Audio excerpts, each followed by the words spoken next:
Here's your weekly reminder. Our homes are not storage units. It's easy to forget that we're supposed to live in our homes and not just fill them with stuff. I am someone who loves cooking from scratch and hosting in our home. The kitchen is truly the heart of my home, but recently I looked around and realized I've somehow accumulated 2 kitchens worth of stuff. Between gadgets, bakeware, mugs, and serving dishes, things have just added up. And when I really thought about it, I have to admit I don't need all of it. I'm Maria. I share content on slow living and sustainability and from scratch cooking. If that sounds interesting, go ahead and hit that subscribe button if you haven't already. As part of my 2025 decluttering challenge, today's focus is the kitchenette, which has quietly become a storage zone for overflow in the basement. My goal is not to achieve some sort of hyper minimalist aesthetic. I love the warmth of a lived-in kitchen, but I want it to be intentional. I want everything in it to serve a purpose or bring me joy and not just take up space. Just a quick overview of my 2025 decluttering challenge. If you're new here, every year I declutter the same number of items from our home that coincides with the year. So in 2025, this year, I'm decluttering 2,025 items.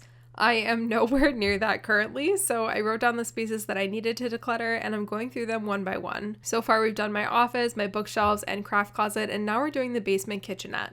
I think next I'm going to do the kitchen. That way I just kind of remember what I have in the kitchenette, but I don't want to do them both today. Stuff down here is thrifted, not because I needed or loved it, but because it was just a good deal, and that's something I'm actively working on this year. Just because something is inexpensive doesn't mean it belongs in your home. Thrifting is wonderful and sustainable when it's done intentionally, but when it becomes another form of overconsumption, it kind of defeats the purpose. I don't want to clutter my home just because I found something cute for $2.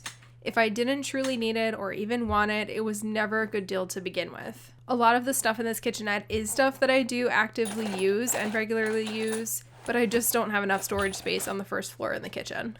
Decluttering, while it's helpful, it's not a long-term solution. It's kind of a reset button. The real change has to come from what happens after, the choices we make when we bring things into our homes. Because without that shift, we'll find ourselves decluttering over and over and over again, constantly overwhelmed by the very items that we actually thought we needed. This is especially clear for me with kitchen stuff. It's easy to justify everything. Those extra utensils or those extra mugs might come in handy for a party.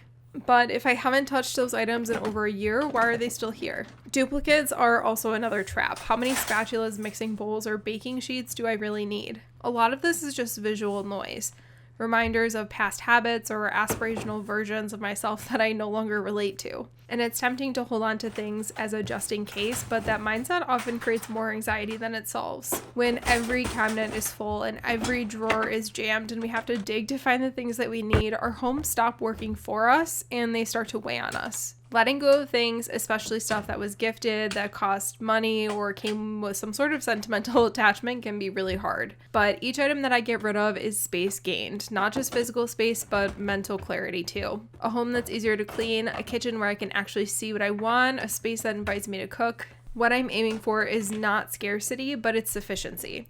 I don't want the bare minimum. Yes, I can do everything with a kitchen knife, but sometimes these tools are really helpful. So I want the right amount of serving dishes, not just a pretty collection that I've never used.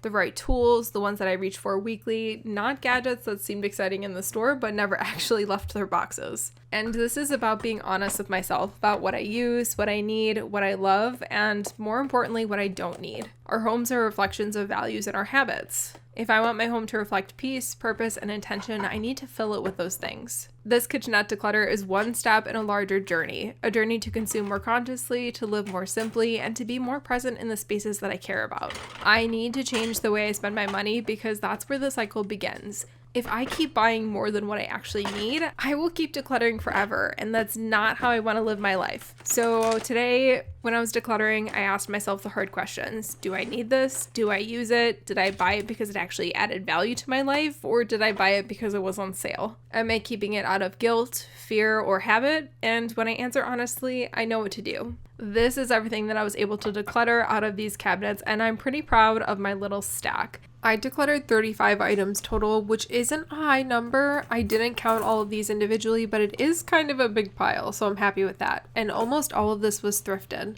A lot of this is going to go for free on my Buy Nothing group. All of the Shrek Party decorations are going to go to one person. The stackable baking rack I bought and only used a handful of times, but I just don't use it anymore. I also don't use the ice cube molds either. These jars I thrifted as party glasses, but decided I don't actually want them. I think instead we're going to invest in some reusable stainless steel party cups that are stackable and dishwasher safe. Everything else here we just don't use and don't need to hold on to. I try to be as sustainable as I can getting rid of things, and the best way to do that is actually to post things for free on your local Buy Nothing group. If you want me to talk more about that or about other ways to declutter things sustainably, let me know. It's always something that I really like talking about. And no, I did not count the empty cardboard boxes in the total. Those are just gonna end up being recycled. I did keep all of the items that are in the boxes. I just removed them so it was easier to store. A lot of people after watching my decluttering videos are kind of upset with me not getting rid of a lot of stuff, but I just want to reiterate that I've been decluttering my home since 2022, and while I have brought a bunch more items into our home,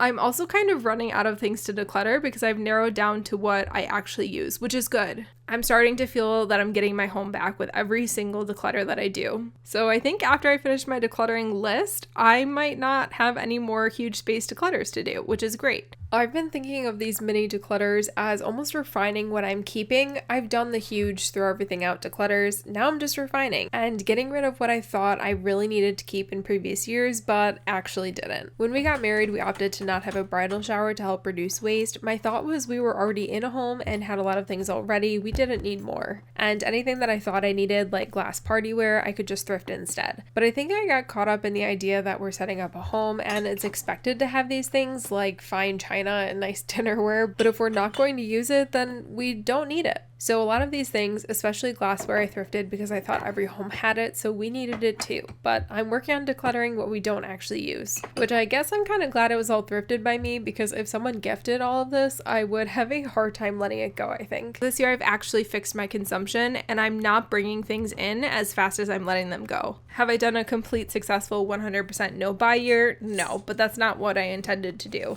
My goal was to fix my overconsumption and start bringing in way less, only what I actually need. Decluttering is not glamorous. It's a quiet, thoughtful process. It also takes time and a willingness to confront our patterns. It's not just getting rid of a bunch of stuff, but it's also so incredibly freeing. Every item I let go of lightens the load, opens up the space, and brings me closer to the kind of home and life that I want to live. So if you're feeling overwhelmed by your stuff, let this be a reminder: your home is not a storage unit. You don't have to keep things just in case. You don't have to live surrounded by clutter. Here's your permission. You have permission to let it go.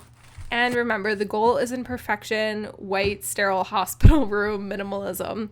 It's progress. A little more clarity, a little more space, and a little more calm. So let's keep going, one drawer, one cabinet, and one honest moment at a time. If you get rid of one item today, I'm proud of you. If you get rid of 100 items today, I'm also proud of you. If you're on a decluttering journey too, I'd love to hear what space you're working on this week. Let's support each other through it.